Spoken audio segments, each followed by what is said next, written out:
दुनिया में इंसान ही एक ऐसा जानवर है जो अक्सर बीमार रहता है। कभी आपने देखा कोई बिल्ली को हार्ट अटैक हो गया हो?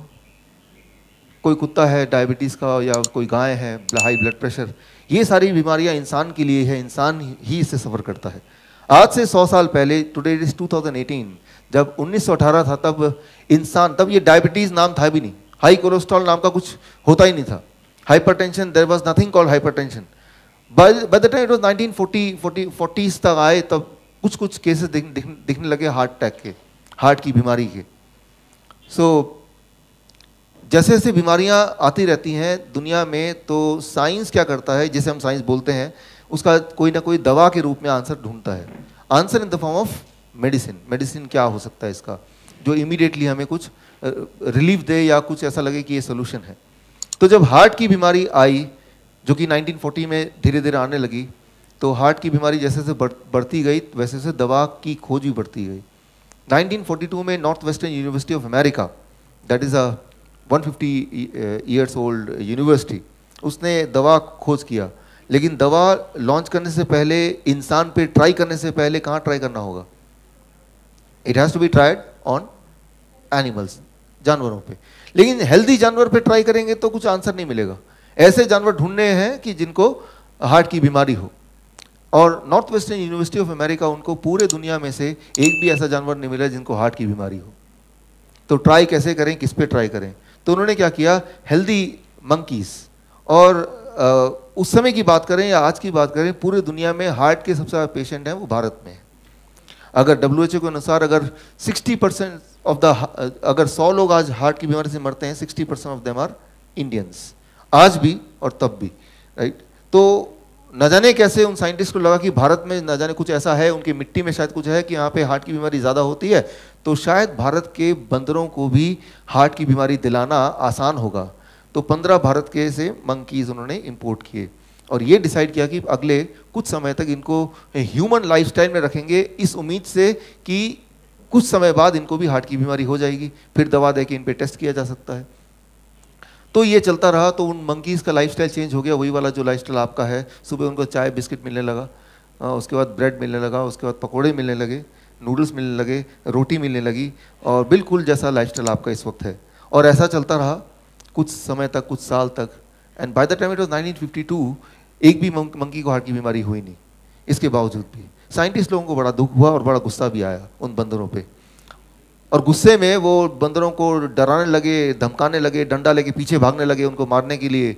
ऐसे फ्रस्ट्रेट हो गए साइंटिस्ट, एंड रातों को जगाने लगे, उनको जगा के रखने लगे। बाय द टाइम ऑफ 1957 एक बंदर को हार्ट अटैक आ गया, और साइंटिस्ट को बड़ी खुशी हुई, कम से कम हमने एक बंदर को हार्ट अटैक तो दिलाया। बोलने का मतलब मैं ये है कि एनिमल्स में हार्ट डिजीज होना या हार्ट अटैक आना इज नियर इम्पॉसिबल। और इंसानों की बात करें और यहाँ पे बात करें, करीब हम लोग सब मिला के, मुझे मिला के पूरा ऑडिटोरियम भरा, मुझे डॉक्टर गुलाब ने बताया 1000 सीट है यहाँ पे, तो मुझे मिला के करीब यहाँ पे 1000 लोग हैं। तो हम में से करीब 300 लोग, 350 लोग including me, are going to die of heart disease, right. वो 350 लोग कोई भी हो सकते हैं। तो इंसान में हर तीसरा इंसान हार्ट की बीमारी से मरता है, राइट। अब देखिए, हम बात कर रहे हैं डायबिटीज़ की, हाइपरटेंशन की। हाइपरटेंशन और डायबिटीज़ ये कोई बीमारी नहीं है, ये मेडिकली इसको बीमारी नहीं बोलते हैं। हाइपरटेंशन मतलब ब्लड प्रेशर का एक लेवल से ऊपर रहना, दैट इज कॉल्ड हाइपरटेंशन। और ब्लड शुगर का मतलब, डायबिटीज़ का मतलब एक नंबर से, एक आंकड़े से अगर शुगर का नंबर ज़्यादा आया, हेल्थ कैसी उसे कोई मतलब नहीं है। Try to understand this, right. आपकी हेल्थ अच्छी हो सकती है, बुरी हो सकती है, कैसी भी हो सकती है, लेकिन एक नंबर से, एक नंबर आपको दे देंगे, उससे अगर आंकड़ा ज़्यादा आया तो उसको बोलते हैं डायबिटीज़। और दुनिया में देखा गया है ऐसा कि जिन लोगों का ब्लड शुगर एक नंबर ज़्यादा रहे और लंबे तक समय तक रहे, तो ऐसा माना जाता है कि उनकी हार्ट की बीमारी होने के चांसेस बढ़ जाते हैं, राइट। तो मैं यहाँ पे ये बोलना चाह रहा हूँ कि hypertension, diabetes, they themselves itself are not a disease, वो अपने आप में बीमारी नहीं है। लेकिन ऐसा रहना और लंबे समय तक रहना से हार्ट की बीमारी, किडनी फेलियर ऐसा हो जाता है, आँख खराब हो सकते हैं। तो इसके लिए हम इन दोनों को कंट्रोल में रखना चाहते हैं, एक नंबर, एक दायरे के अंदर रखना चाहते हैं। ये है प्रेजेंट क्राइटेरिया, ये है प्रेजेंट कंसेंसस। दो चीज़ें हैं, एक तो क्या हम पे काम करती है वो एक अलग बात है, और क्या कन्वेंशनली माना गया है वो एक अलग बात है। दोनों चीज एक हो भी सकती है, दोनों चीज एक नहीं भी हो सकती हैं। ये डिसाइड कौन करेगा? सिर्फ एक इंसान करेगा, वो है आप खुद, क्योंकि वो आपकी सेहत है, किसी की सेहत नहीं है।